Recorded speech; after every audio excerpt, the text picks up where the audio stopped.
আবহাওয়া পরিবর্তনের এই সময়ে জ্বরজারি চারদিকে লেগেই আছে। তো এমন পরিস্থিতিতে আপনারা জানেন যে মুখে রুচি থাকে না। কয়দিন আগে আমিও এমন পরিস্থিতি ফেস করেছি। আর সেই সময়টায় আমি এবং আমার ফ্যামিলি মেম্বাররা এই একটা জিনিস ভীষণ ভালো লেগেছে খেতে।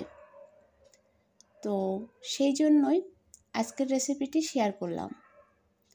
আজকের রেসিপিটি হচ্ছে লেবুর পিনিক। তো নমস্কার, মিথি কুকিং চ্যানেলে সবাইকে স্বাগতম। আজকের পর্বে আপনাদের সাথে শেয়ার করব লেবুর পিনিক। আর তার জন্য আমি এখানে 4টা লেবু নিয়েছি। আর এখন লেবু 4টা খোসা ছাড়িয়ে এরকম পাতলা পাতলা গোল গোল করে কেটে নেব। এখন কিছু মশলা অ্যাড করব। প্রথমে দিয়ে দিলাম স্বাদমতো লবণ, দিয়ে দিলাম সামান্য বিট লবণ,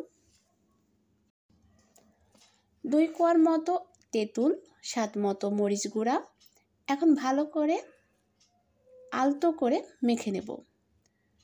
চটকে চটকে মাখবেন না, আলতো করে মেখে নেবেন। আর এটা মেখে ধুয়ে দেওয়া যাবে না, তিতা হয়ে যাবে। মেখে সাথে সাথে খেয়ে ফেলতে হবে।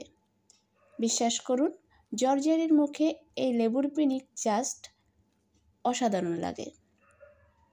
কয়দিন আগে আমি নিজে ফেস করেছি, তাই রেসিপিটি না দিয়ে পারলাম না।